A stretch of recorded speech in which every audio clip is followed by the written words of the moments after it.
Assalamualaikum and greetings. We are representatives from Seri Puteri Science Secondary School.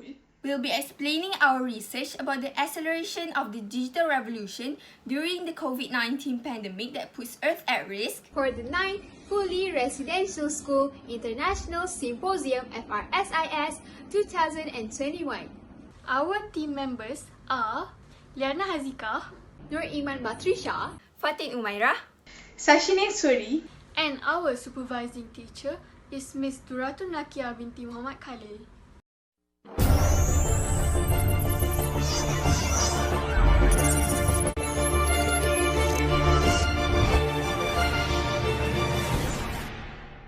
Have you ever wondered what is the definition of digital revolution?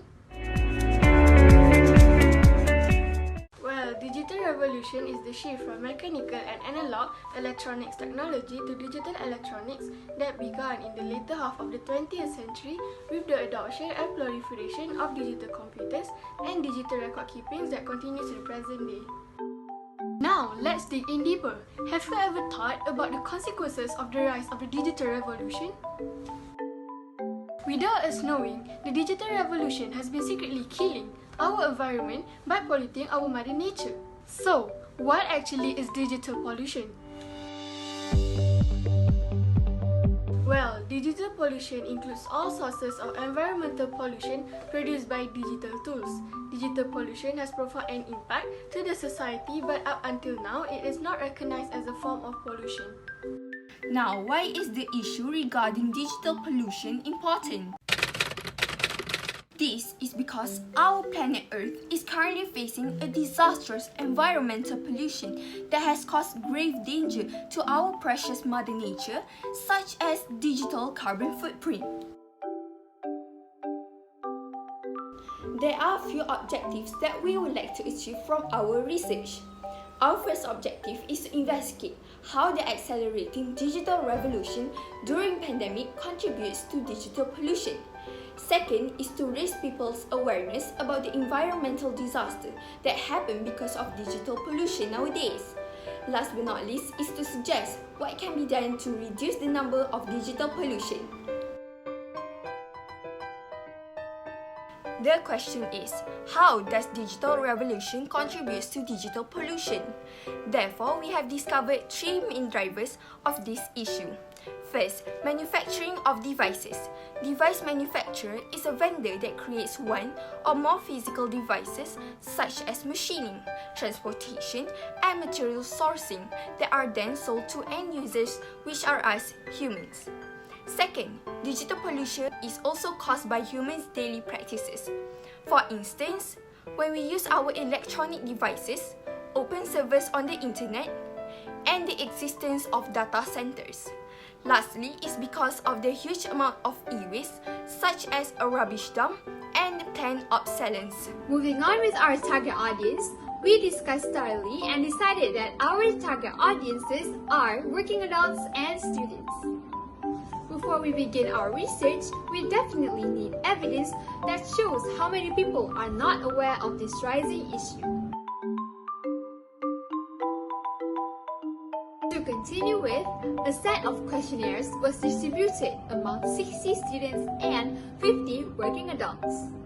The first question asked was on their consideration of being a heavy internet user, which proves that the majority of the respondents contribute to digital pollution. Next, this question relates to the topic of device manufacturing. Many have bought new devices during lockdown. This means that there is a high demand on device manufacturing, which requires plenty of material sourcing. The next questions are related to the topic of practices. From this pie chart, it indicates that many are using multiple devices at the same time instead of relying on one device only. Meanwhile, 50% of the respondents spend their time on digital platforms for more than 7 hours due to their respective reasons. From this graph, it tells us that the people spend their time on digital platforms mainly for their survival during lockdown. And last but not least, these next questions are related to the topic of e-waste. This pie chart tells us that most of the respondents keep their discarded devices at home rather than recycling or selling them for better use. If this activity continues, people tend to discharge unused devices, and this can potentially lead to toxic chemicals from metals to leach. What can we do to counter this problem? Don't worry, there are a few alternatives and mechanisms provided by us to combat digital pollution. Solution number 1. You will need to manage your emails better. First of all, you can unsubscribe from all newsletters that you don't read instead of keeping them, as shown in the video. Second, avoid sending pointless messages and check your emails first before sending it in order to avoid the notorious follow-up. Instead of sending emails to chat with the person, it is much more encouraged to use an internal messaging tool, such as Slack, as it consumes less energy than emails. Next, you can use an anti-spam tool and regularly empty your recycle bin and spam folder. You can do this once every month. Lastly, whenever you have to send a large file to someone, choose a file hosting service that uses a download link on a website. For instance, you can use Google Drive. Moving on, eliminate superfluous use of technology. Disconnect whenever you can, if your work allows it. You don't have to spend all day connected to social networks. When you are at home, unplug your modem or router at night and when you're away to save electricity. Remove unused applications and delete your old account that you no longer use. They are still stored on servers and create pollution for nothing. Thirdly, we must optimize our use of devices. The first thing you can do to optimize your use of devices is by choosing devices suited to your needs. Be precise on what kind of device that you're looking for and make sure it's less power consuming. Secondly, a visit to the repairer is very recommended before committing to any replacement of your equipment. Thirdly, remember to always switch your devices to power safe mode to make the need to charge your devices less often. Last but not least, please recycle your old electronics by sending them to a recycling program. Do Mother Earth a favor and help us to save the environment. Use your browser better. Use eco-responsible search engines such as Lilo or Ecosia to reduce your carbon footprint. Next, use bookmarks to avoid repeating identical searches. By doing so, it allows the reduction of internet access. Be precise when you search. If the keyword you use is the right one, you will save the energy needed to travel about 40 kilometers, which is 24.8 miles by car. Don't forget to close the tabs you are not using. This is due to the fact that they are able to cause excess usage of the internet, which will lead to digital pollution.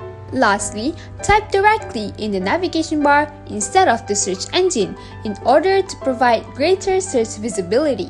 As you can see here, if you type in the search engine, you will need to scroll down to find the right website.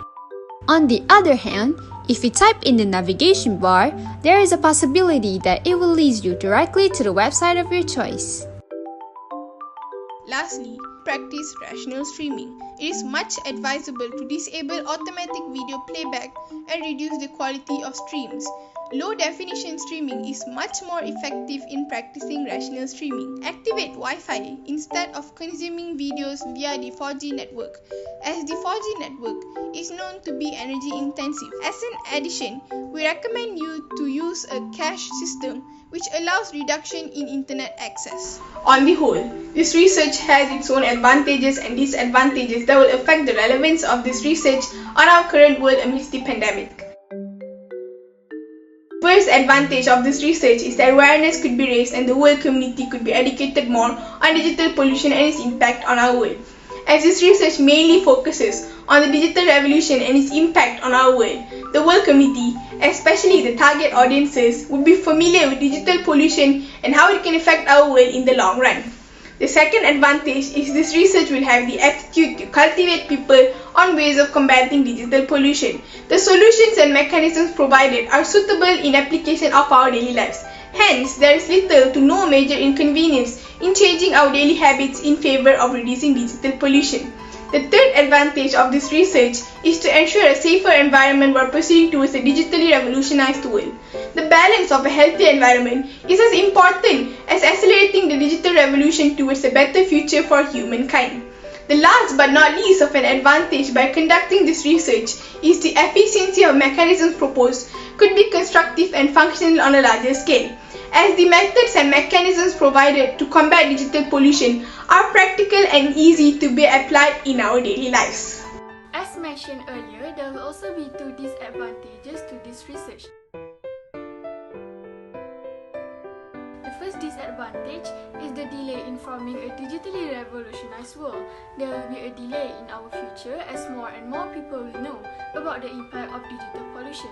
Hence, slowing down the process of digital revolution is ensuring a safer environment. The second disadvantage is the routine of combating digital pollution might not align with daily practices of some target audiences. As dependency on digital aids differs from person to person, the way of combating digital pollution could not be generalized. With that, we thank you.